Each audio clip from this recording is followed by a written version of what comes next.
Right, it's 1 o'clock. Hi, everyone. My name's Darcy, and this is session PS02, paper session 2. So a bit of information before we get started. There will be a CEU code that'll be posted in the chat at the end. You can put questions in the chat. Each of the presenters is going to have about 10 minutes to talk, a little bit of time, 5 minutes to answer questions, and then there'll be more time for discussion, like 15 minutes before 2 o'clock. If you do want captioning, you can enable that on your end, and we'll get started with Kaitlin.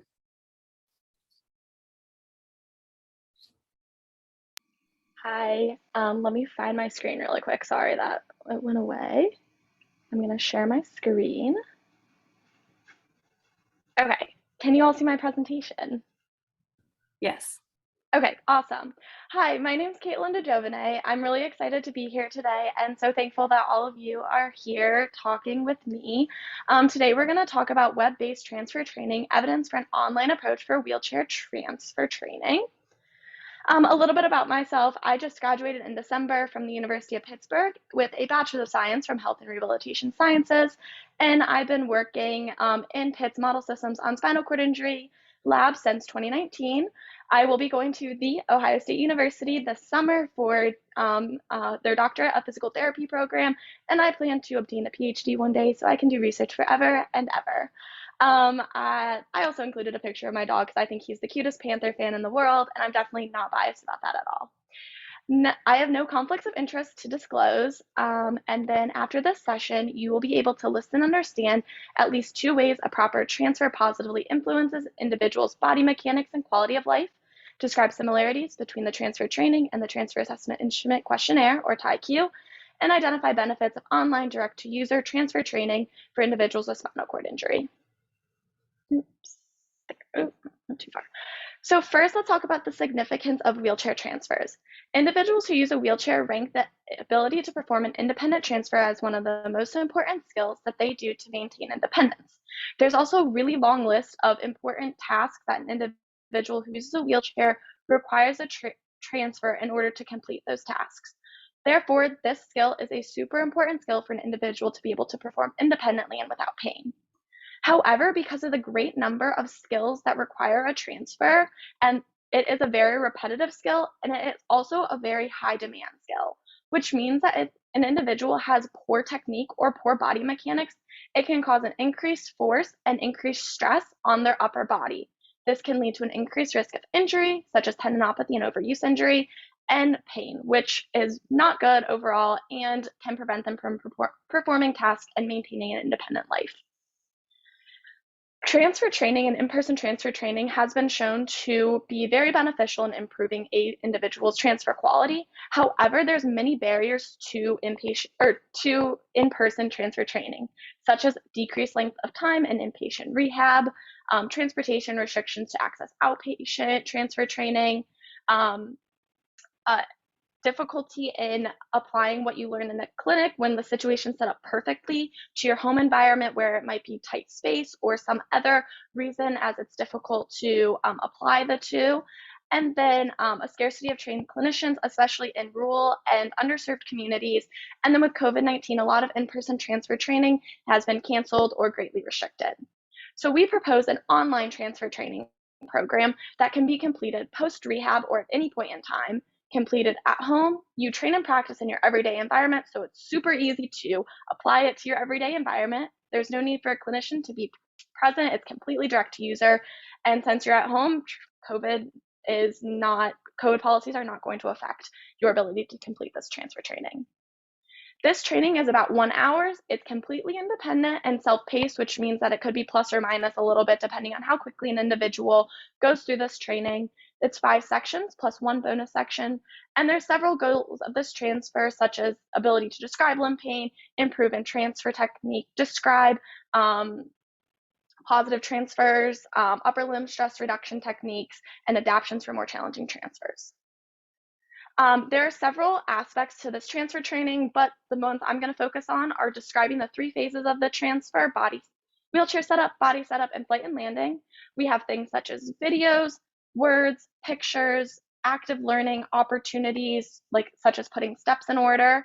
All of these things are important to have in our transfer training. So one, individuals can run through things over and over again in their head and learn about it multiple times. As we know, repetitive learning is the best way to maintain long-term memory of things.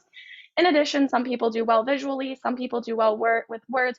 We want to make sure individuals have many different ways to learn something so that whatever way is best for them, they have access to. I'm going to skip this and go into my study design. So our study was a randomized control trial with a waitlist control group and an immediate intervention group. I've included the inclusion exclusion right there, with the objective of our study being to evaluate the effectiveness of web-based direct-to-user transfer training and improving transfer quality as measured by the TIQ. So the TIQ was our outcome measure, the Transfer Assessment Instrument Questionnaire, and it's a reliable tool that has been validated to assess transfer quality, and the goal of it is to optimize your body structure or your body technique while performing the transfer to reduce stress and reduce forces on the limbs, with higher scores meaning that you have better transfer quality and lower scores meaning worse transfer quality. So you want the higher scores, better body mechanics, less transfer pain. This was our study design, with the immediate intervention group and waitlist control group both completing baseline transfers and completing the TIQ by themselves to assess that transfer. Both groups did eventually receive training, completed a transfer post-training and assessed that transfer post-training, and then had a 1-month follow-up after their training for another transfer and another assessment with the TIQ. The waitlist control group, however, did have an additional time point additional 2 time points at 1 month and 6 months post baseline, which acted as our control group, and then they received the training. And then the immediate intervention group did have a 6-month time point, but that's not included in the study. That data has not been run yet, but that is to come one day. So our demographics, there were no differences between the two groups in demographics except in education, which shows that our randomization was successful. Education did have differences, but we ran additional analyses and it didn't look like there were any differences in transfer or in between the two groups. And the average individual was a white male who had a diagnosis of complete paraplegia, a diagnosis of greater than 20 years, so very chronic population, had received some college education, about 52 years of age, and performed about 13 transfers per day. So here are our results. The left side shows the comparison between the immediate intervention group, which is the top line, and the waitlist control group before they received training. So this is our control comparison. At baseline, there were no differences between the two groups. However, at 1 month, both groups actually significantly increased in their TIQ score, which was interesting and not expected since the waitlist control group did not receive training. However, the immediate intervention group that did receive training did have a more significant increase, as seen by their TIQ score was significantly higher at 1 month than it was with the waitlist control group. In addition, on the right-hand side, this is after the waitlist control group received training, so pre, post, and then 1 month post-training. The waitlist control group had an additional increase in their TIQ score, which shows that the direct-to-user transfer training was effective in improving transfer quality, and those improvements were seen 1 month post-training as well. So overall, we found that there was a significant improvement in transfer quality up to 1 month post-training after their direct-to-user transfer training. There may be compounding effects on transfer quality between using the TIQ as a self-reflection tool, as seen by that improvement in the waitlist control group before they received training. However, because of the additional increase once the waitlist control group did receive training, it's really important to actually receive that direct-to-user online transfer training program to see that full improvement in transfer quality. And another benefit was the study was actually started before the pandemic, but then with the pandemic, it was kind of perfect in that there was an additional need for online education, and this fits right into that additional need for online education with COVID. Some clinical applications is you can receive a quality transfer education while avoiding in-person training barriers. It has potential for repetitive training and reviewing of skills. Again, as I mentioned earlier, long-term Memory requires repetition of skills, and so since this is free and you can take it as many times as you want, an individual could do this transfer training over and over. It's applicable to everyday life. There's a power to improve transfers in a chronic injury population, as the population we looked at, the average was greater than 20 years since their injury. So that's really good that even if an individual was diagnosed many years ago, been using a wheelchair for many years, there's still an improvement. And it is recommended for individuals who need a refresher on transfer techniques, whether they're having pain or just want a refresher. A new wheelchair user that potentially isn't going back into inpatient rehab but still wants transfer training, because transfer training is important for everyone who uses a wheelchair.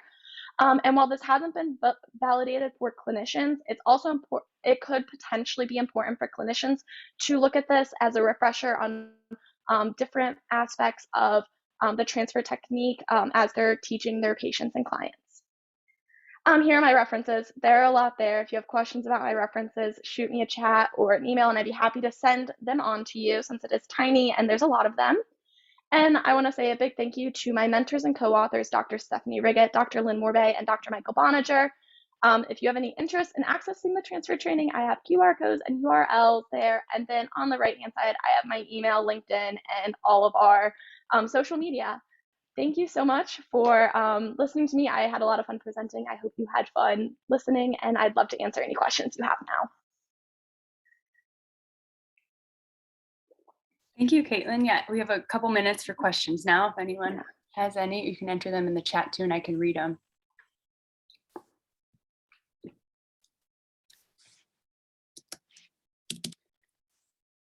Can we ask? Yeah. Okay. Yeah.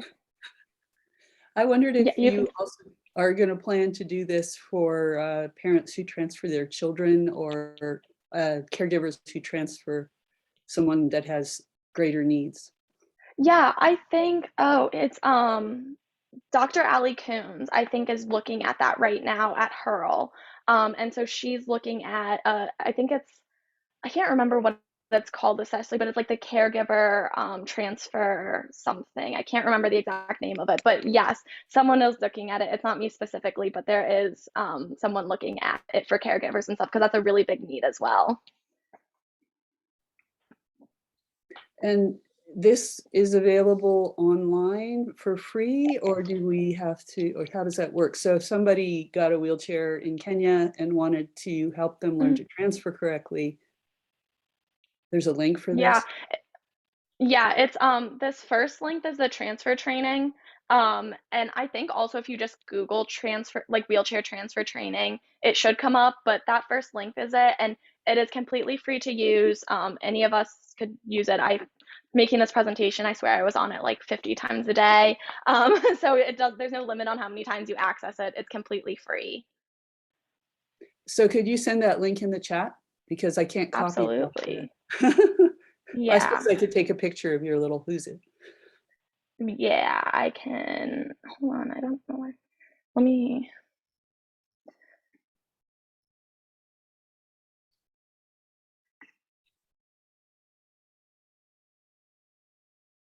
Hold on, I have to stop sharing in order to get it. But oh, you can do it later. I'll do it. Yeah, I'll do it when the next person presents.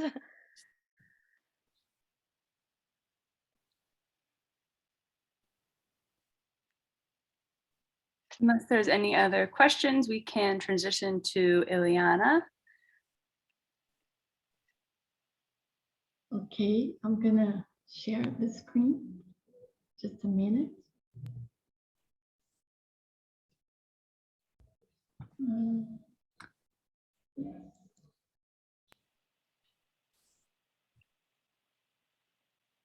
Can you see the presentation?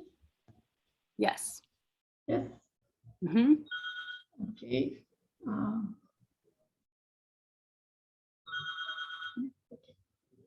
So, good afternoon. My name is Eliana Ferreti. I belong to the Federal University of São Paulo, Department of Science of Human Movement. And today I'm going to talk on behalf of Haidar Curi. And he developed this work as his master's thesis. So the project that I'm going to talk about is called Oh, just a minute. It's not changed for me here. Wait a minute. Let me see what it is changed for you. It's not changed for me. Wait a minute. Still that same slide. It's moving now. Doesn't change. We're gonna try to figure out what's going on, but o slide não tá mudando aqui, Lili.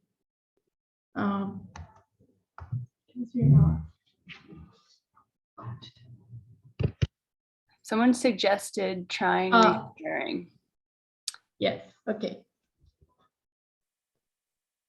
So, and the name of the project is Investigation of Wheelchair Satisfaction and Related Service of Wheelchair Users in Brazil. So, I'm gonna talk a little bit of background. So, being able to fully participate in society is a desire of a large number of individuals who use wheelchairs as a means of mobility. The inadequate wheelchair configuration may affect participation. It is also known that the process of wheelchair service delivery plays an essential role in the wheelchair outcomes. Therefore, current research on the level of satisfaction of wheelchair users in relation to their assistive device as well as service is essential to produce evidence that these current practices are generating expected and desired outcomes. Therefore, the overall aim of this study is to investigate the level of satisfaction of wheelchair users with their wheelchairs as well as service in the metropolitan region of Baixada Santista, São Paulo, Brazil. The specific aims were to compare the level of satisfaction of individuals who receive their wheelchair through a public and private wheelchair service delivery.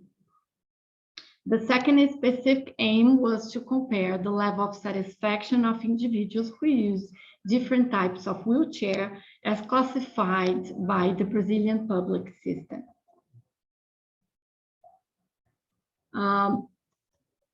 This is a cross-sectional, descriptive, comparable research study designed with a quantitative approach. A convenience sample was used to obtain subjects from healthcare facility in the metropolitan region of Baixada Santista, São Paulo, Brazil. IRB approval was obtained as well as the informed consent. Inclusion criteria were to be at 18 years old and use a wheelchair as a primary means of mobility for more than 6 months. Firstly, participants has to answer an open question survey with demographic information, type of wheelchair used, and type of wheelchair service delivery model used. Next, the Quebec user evaluation of satisfaction with assistive technology was collected. So as we know, the Big Quest has 12 satisfaction items divided in 2 parts, device and service. And each item was scored using a 5-point satisfaction scale, as 1 indicates not satisfied at all and 5 very satisfied. A checklist at the end, a checklist with the 12 satisfaction items was presented, and the user was asked to select the 3 most important items.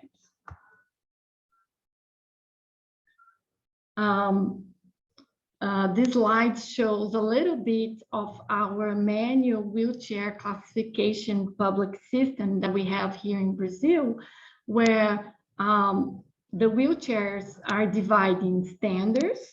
They are the one made of steels, folding in X, the ones that are used with quick transportation, The second classification is named above 19 kilogram. They are also made from steel, and they are folding double X structure. We also have a tetraplegic classification. Wheelchairs are also made from steel, folding double X with folding backrests and adjustable headrests. And finally, we have rigid frame classification. There are the ones that are made of aluminum. And the ones that are available in our public health system, sometimes they don't have all the adjustability that an ultralight wheelchair may have. And the classification related to power wheelchair, we just have one unique category. And I think that's it for this slide. So, so we have collected data on 43 participants so far, 23 men, 20 women, aged from 18 to 70 years. The participants, 35 use manual wheelchairs and 8 motorized wheelchairs. And we also have several diagnoses from spinal cord injury to spina bifida and several diagnoses. Most of the participants purchased the wheelchair privately, and 17 received the device through the Brazilian public health system. The satisfaction score with the wheelchair was 3.4, meaning that participants were more or less satisfied, and satisfaction score with service was 2.8, meaning that the participants were not very satisfied. The 3 most important items select were safety, followed by durability and comfort. So when we look at difference between private and public health system, significant difference was found related to satisfaction related to service, representing, we have in the slide the significant p-value and also the large effect size. So private service wheelchair users were dissatisfied, and while public service wheelchair users were not very satisfied with follow-up, maintenance, and repairs. Both in private and public service delivery process, users were more and less satisfied with professional and delivery aspects. Wait a minute. Oh, sorry. Sorry. Cadê? Não, vem aqui, Lynn. Wait a minute. Sorry. I lost it. Okay. So when we look at the level of satisfaction between the type of wheelchairs, we have a difference between the ones that were using rigid frame and above 19 kilogram. Above 9 kilogram, wheelchair users were less satisfied with the durability, stability, weight, and dimension.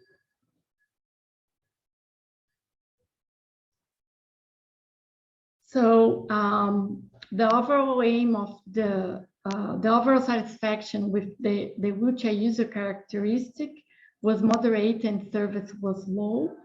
The 2 items, repair and maintenance, and the follow-up are the question with the largest number of not very satisfied users.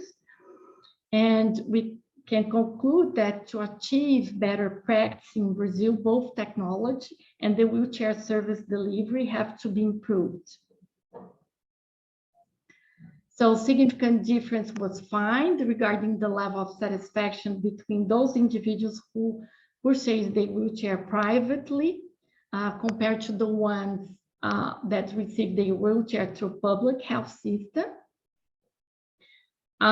So this may be explained by the fact that during the wheelchair assessments in the public health system, most of services do not have device readily available for test, loan, or trial.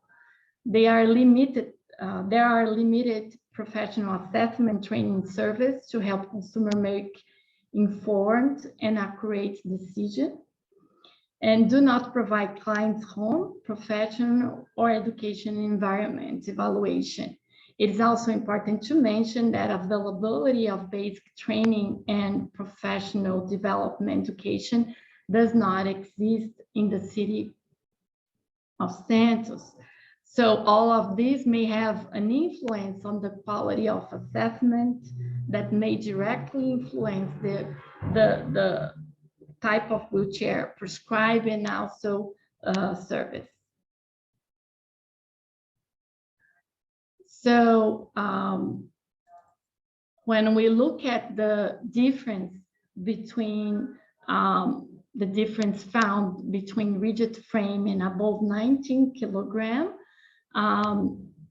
rigid frame wheelchair users also show a higher level of satisfaction in size, weight, stability, durability, and ease of use. And this data can be justified by different components present among these wheelchairs. Rigid frame wheelchair have a compact frame made of aluminum. They are lighter and more durable. And when compared to the one over 19 kilogram, which have larger double X frames made of steels. So this might be the difference that we found. So one of the great challenges and opportunity in Brazil is to increase the awareness of the 8 steps in the public wheelchair service delivery of all the parties involved. Outcome measures should be measured at various points throughout the wheelchair service delivery process, baseline, and also in the follow-up.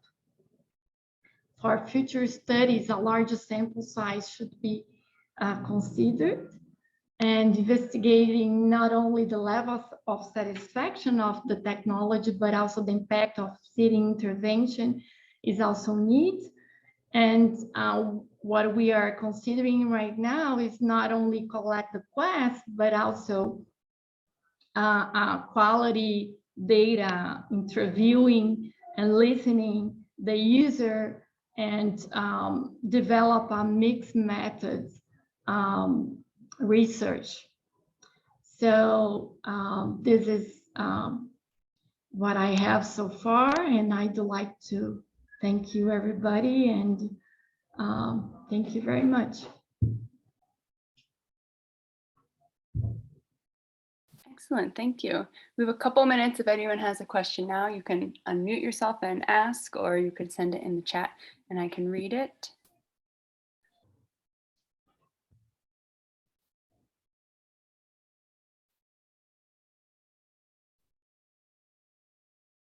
We'll also have a little more time for discussion at the end. If there's no questions, and you're welcome to begin, Karen, if you're ready.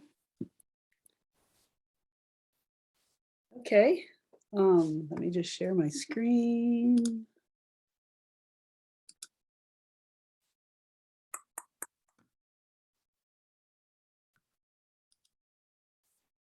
Better get back to the beginning, huh?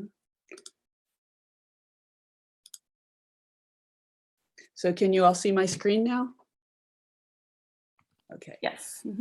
So my presentation and Eliana's go very well together because the process toward the development of the Wheelchair Satisfaction Questionnaire started with a similar study in which we tried to use the Quest and had some success, as you did.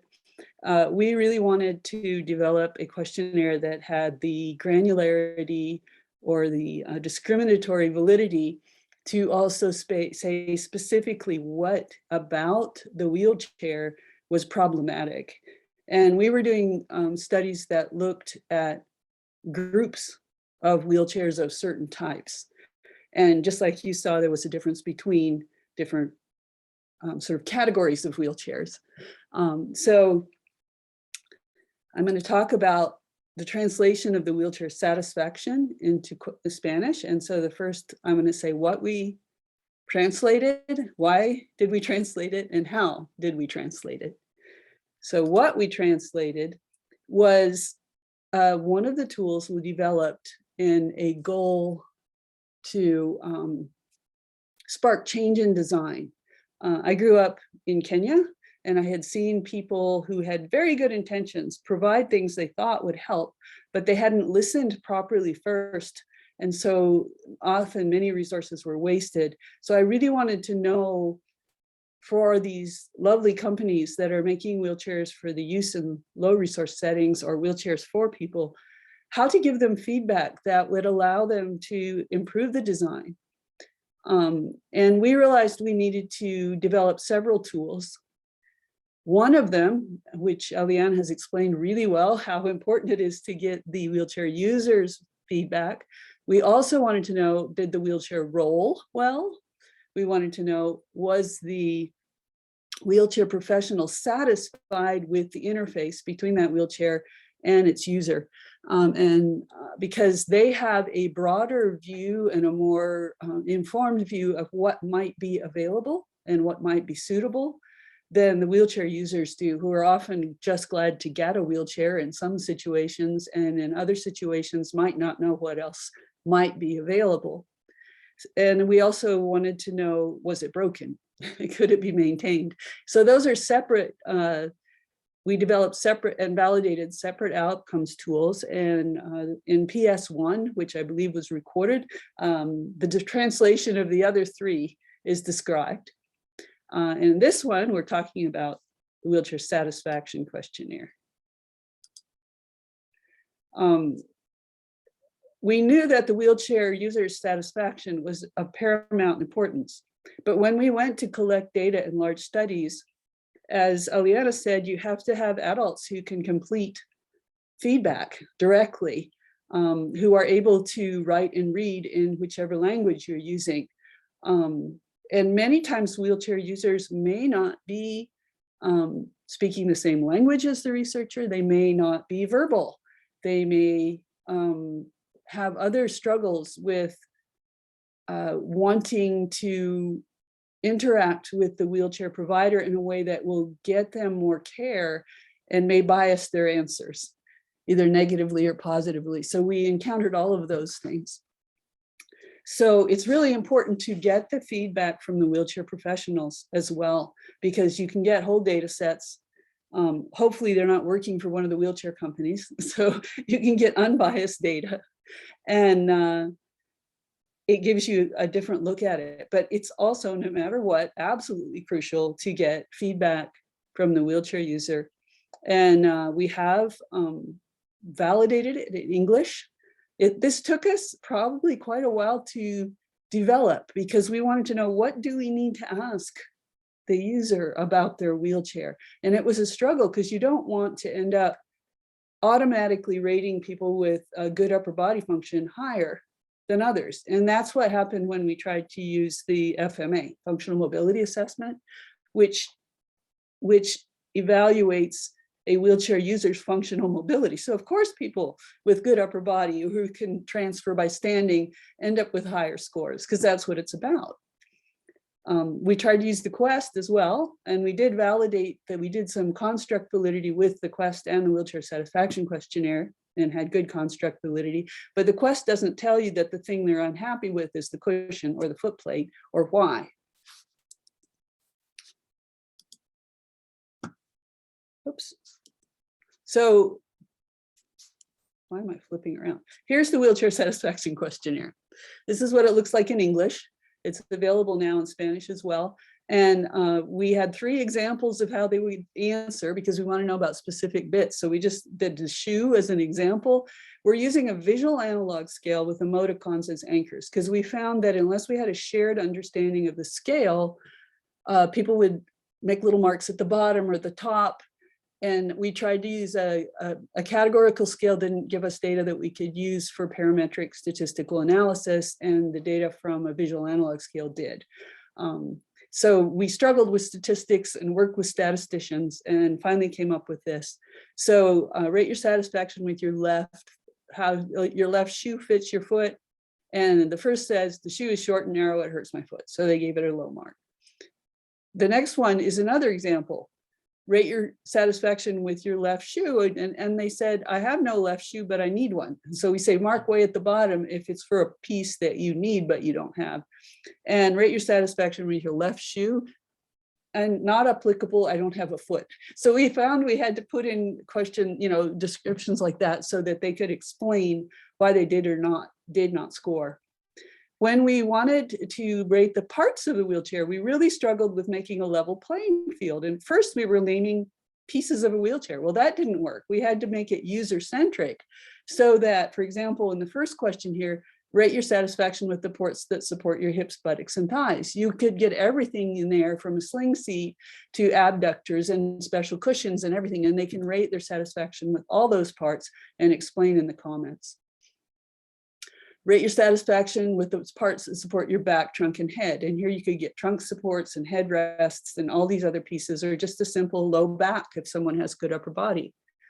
And then you ask for a comment, so they would be able to describe that their headrest was broken or whatever it was. Rate your satisfaction with the parts that fit your calves, ankles, and feet. And likewise, shoulders, arms, and hands. The part helpers used to push you in the chair. You notice that the language is kind of interesting. We looked for really simple words that would be common to any English speaker, even if it's English as a second language, and hopefully would make it easier to translate. And notice with the casters, the smaller front wheels, and either 1 or 2, the parentheses, because we had trouble with another assessment checklist that just listed all the pieces and half of them weren't there in different chairs and it was difficult to use. So rather than casters and caster bearings, we say the smaller front wheels and their attachment to the wheelchair. So it's obvious they can always answer. Main wheels and push rims, wheel locks or brakes, you can name it. Now it's shifting into other bits. How does the wheelchair fit your body? The color and appearance. And of course, really only the wheelchair user can answer how does it look, because they're the one that has an idea of how they would like it to look. Maneuver in small spaces, because we found that almost everybody has to move around in small rooms sometime or another. Across all surfaces and obstacles. Your ability to get in and out of your wheelchair, because transfers, as we've heard, are very important. And some wheelchairs are easier to transfer in and out of. If their brakes aren't working or aren't so functional, transfers become very difficult, and so on. If it's set up in a way that the armrest doesn't fold, they need to be able to say that. Desk and table activities, almost everyone who uses a wheelchair, even if it's a child with higher disability levels, sometimes or another is going to try to do occupational therapy with a little desk or whatever. And of course, it's very important to professional people. Sit upright and interact with others. Travel in vehicles such as cars and public transportation, and in your overall satisfaction. So this is what the questionnaire looks like. Here's some data, an example data. This is a guy in a young adult, a teen with spina bifida, who's in what, like a standard chair, one of those heavy metal folding chairs that was described. And those really aren't intended for long-term use. And as you can see, he didn't like the seat at all. The back was okay because he hardly used it. He didn't like the footrest or the push rooms. The push handles he didn't care about, so he gave them a pretty high rating because he gets everywhere by himself. The casters, the wheels, you can see in a lot of ways he isn't super happy with this chair. And the comments tell you why. And if you're going to do a batch and you want to know, look at a whole bunch of people in these standard wheelchairs, you can count comments and find out that quite a few of them didn't like the seat and so on. And you can do what's called, qualitative analysis along with the quantitative analysis, which gives the mixed method strength to it. So why did we translate it? Because Spanish is the second highest number of native speakers in the world. English has more second language speakers, but Spanish has a significant number as well. In the US alone, Spanish speakers make up 17% of the population, but only 1% of the clinical trial participants. So it's very important to include all these people in the study. So how did we do it? So we want to first, let's go back to this. We just want to make sure that Spanish speaking wheelchair users can also have a voice because they live in different countries and it's really important to give them a voice. So we started with the English version. Now, the interesting part about this study is that it didn't come because I and my research team decided we need to translate it into Spanish. Instead, it came because people in Ecuador, Colombia, and Argentina approached us.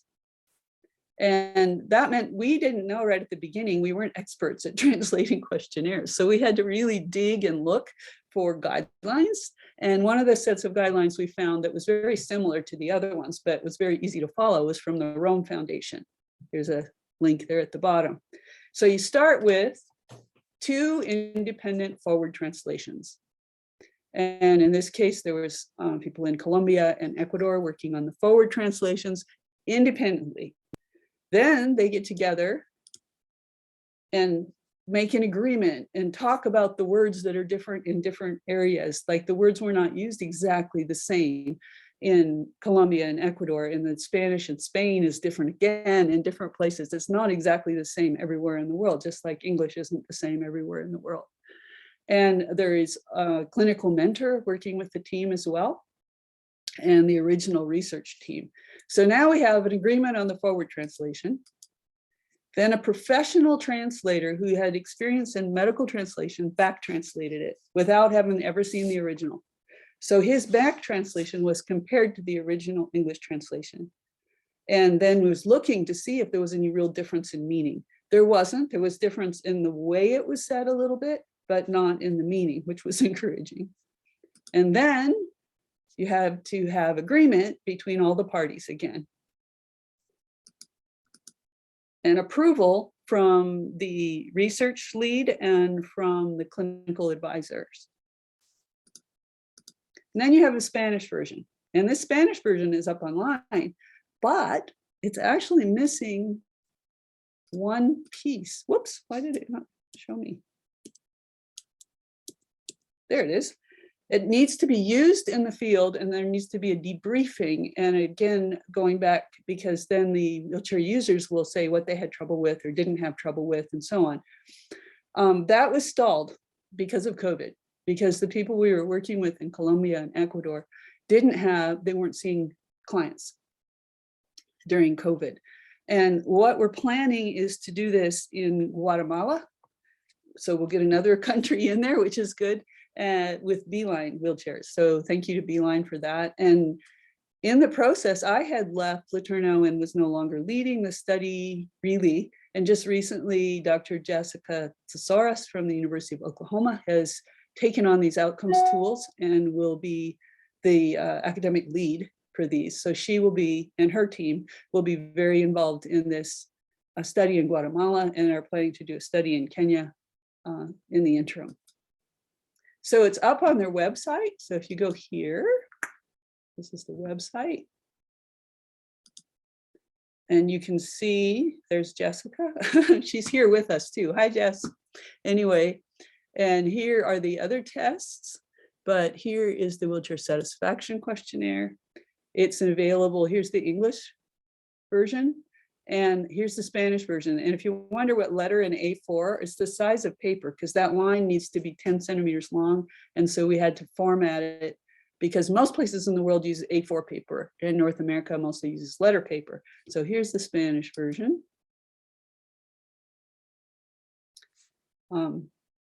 Which I can't read, but some of you can. and it's available for download. If you have questions and so on, you can contact just Sara or I. Oh, I don't know if you're seeing this. I'm only doing PowerPoint. You still see the screen that says College of Allied Health. Oh, well then I have to stop share, share screen, desktop, share. And then I can go here. Here's the real web page because I didn't link. And here's the Wheelchair Satisfaction Questionnaire. And here it is in Spanish. So it's there to see. There's handouts that have this web link and so on as well for you. So if we go back to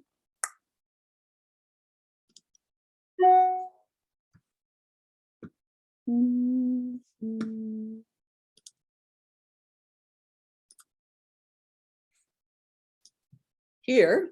So our goal is to enable improved wheelchair provision at 2 levels, one giving feedback to the manufacturers and the other just allowing for adjustments and improvements in new wheelchairs.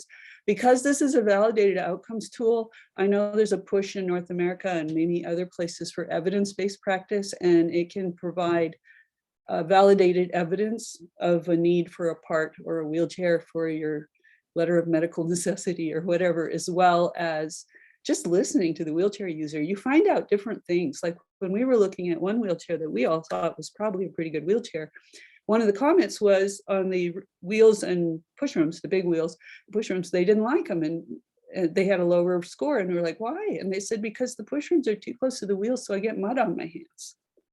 And that was not something you would have thought of just looking at it. There was another wheelchair, the whirlwind chairs, that we found out they didn't like it because those big casters, if you've seen them, they have a big heavy caster, would collect grass and mud in the hub and they would leave a trail of dirt when they tried to come into class or work, which is kind of embarrassing. So you have to really listen to the wheelchair users. So questions? Again, feel free to unmute yourself and ask, or you can put them in the chat box and I can read them. Sara? Can I ask a question? Please. No, Karen, I was gonna ask you, so you receive this feedback, right, from the user, and how is this communication with the industry?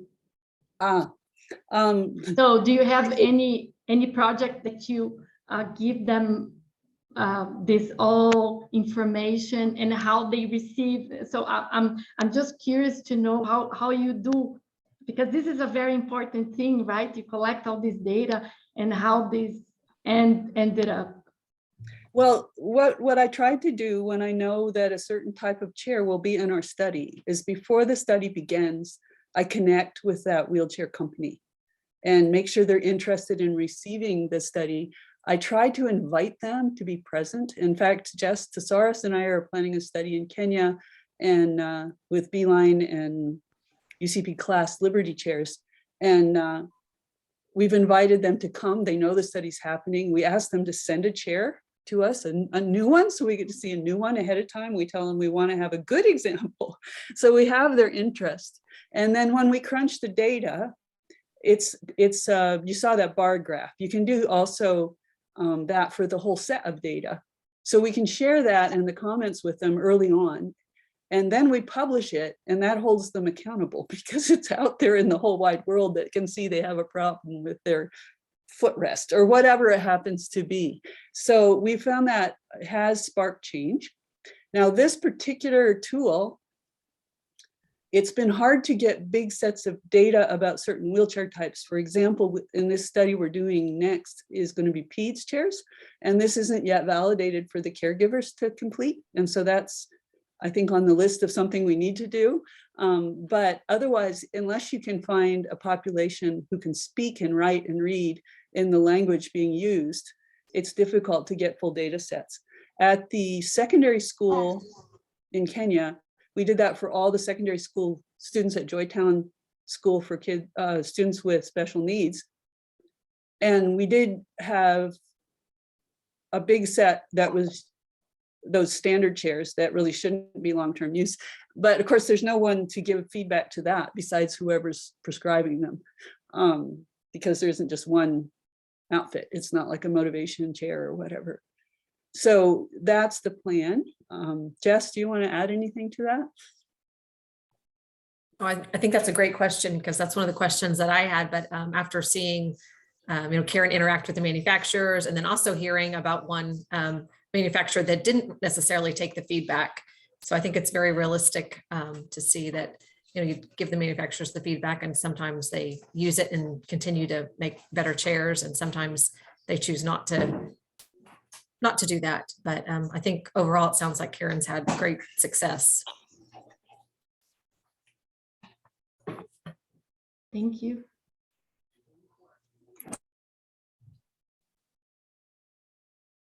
Professora? Professora, você pode traduzir para ela a minha pergunta? Haidar Curi wants to have a question, and I'm going to translate. Is that okay? Thank you. Okay. Okay, go ahead, Haidar. Tudo bem. Esse instrumento, ele pode ser usado para crianças e adultos? He's asking if this satisfaction instrument can be used with children and adults at the same time, or is only for adults? Well, currently it's validated for people who are able to read and write and competently do a questionnaire. That is a big limitation of this. And like I said, we want to validate it, or it's really Jessica would be validating it for caregivers. However, it's very, very important to include input from the wheelchair professionals, because the wheelchair interface questionnaire kind of fills those gaps. It asks a wheelchair professional like you to sit down and look at the chair and evaluate the interface, the quality of that chair for that person. You listen to the wheelchair user, you listen to the caregiver, and yet you make your own professional response. So I really think the wheelchair interface questionnaire may be the more useful tool for large studies. Entendi. Professora, só mais uma pergunta? He has one more question. Pelo que eu entendi, a pontuação, né, para você responder o questionário, ele vai numa escala visual analógica, de 1 a 10, mas a pessoa responde de 1 a 10 ou apenas ela responde olhando cada rosto ali, né, cada carinha, né, pela imagem, ou ela fala de 1 a 10 ou ela responde só olhando ali essas imagens, né, essas faces? So Haidar is asking if when the person answer the question, and he has like a visual analog scale, right? That goes from 0 to 10, I think, right? So he answer, consider this different times point, or he answer looking at the Emotions. the different phases that you have. Did you understand the question? Yes, I do. I'm just opening I'm going to share my screen again in a minute. I don't know whether I can open, I don't know if I can split my screen. I'll do the English one because I understand what it is, but the Spanish one is there to look at with the same directions as well. Whoops.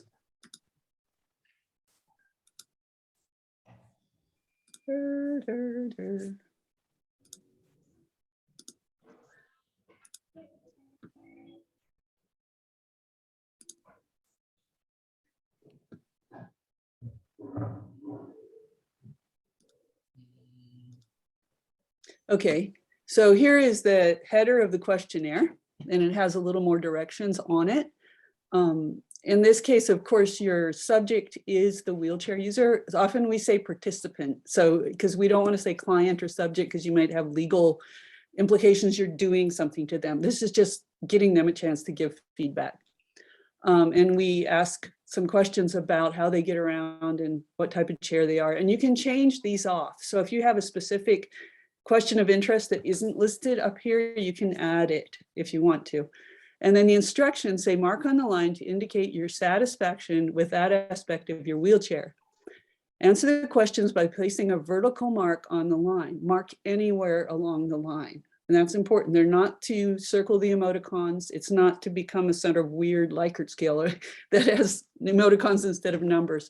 So as you can see here, he's not totally unhappy with his shoe. He's a kind of between down here. And so you mark anywhere along the line. Do not circle the emoticons. They are only for reference. Include at least one full sentence on the comment line to describe the reason behind your rating. And we found we had to really emphasize that, or they would just say, okay, or bad, or something like that, which didn't give us the information we needed to make things better. Be specific about situations or wheelchair parts that are a problem or cause discomfort. So they need to be real specific about what bothers them. And then there's that example with the shoe again.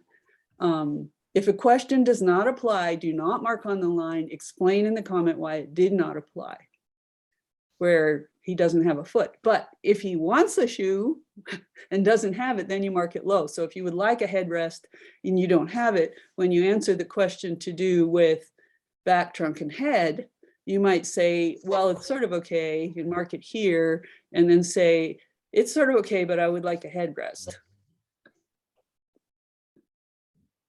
Did that answer your question? Ok. Okay. And that procedural stuff is important because the idea to mark anywhere along the line, the emoticons are just so they kind of know they have a shared frame of reference. And this format we actually use with the wheelchair professionals as well, because we found it did do the same thing for them, even, you know, though they're professionals, it really helped to clarify what people were thinking. So if you want to do a big study where you get complete data on a whole bunch of wheelchairs, it's probably the Wheelchair Interface Questionnaire is a better bet. If you want to know what breaks, and if you want to say to the manufacturers, hey, your wheel locks fall off after a week, then you use the Wheelchair Components Questionnaire, and you make sure you get your 30 wheelchairs or so. That one's simpler because you don't really have participants. The participants are wheelchairs, where the Wheelchair Interface Questionnaire, you do have human participants in the study and you have to do all the consent forms. Thank you. Thank you, everyone. We have just a couple minutes left if you want to get another question in. The code is in the chat, and the code CEU code is ZAAI3D.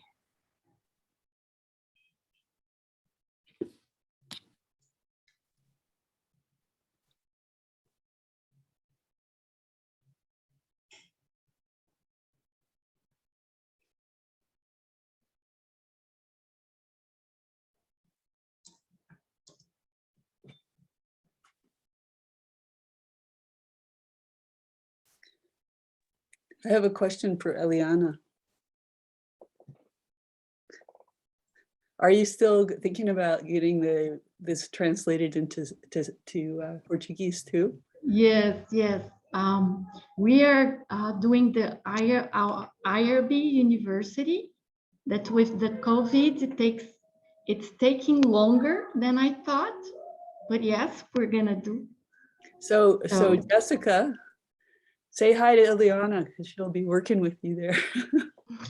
Hello, Now, nice to see I'm gonna tell Haidar about this also, because Haidar is my master's student, and I think he doesn't know about this, but I think last year we were we were at Resna, I think, and I found all these instruments, and I found how nice it could be if you could use here in Brazil.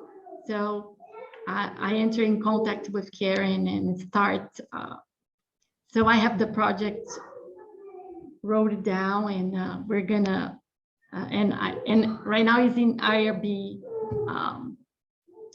So- our IRB university. So now you'll have to communicate with Jessica because it's now got its official home at University of Oklahoma. And she's lovely to Okay. work with. So she'll be working with you on that. Obviously, I'm glad to be part of it as well. But it's real important that you send her what you have so far, like the procedure. Okay. Okay, sounds good. Thank you. And Jess, can you stick your email in the chat so she has it? Or You just did, yeah. Sounds good. I think we're all good, Laura. Thank you. It's 2 o'clock. Thank you so much, everyone. That was excellent. happy trails. Thank you all. Bye. Bye, everyone. Bye, thank you.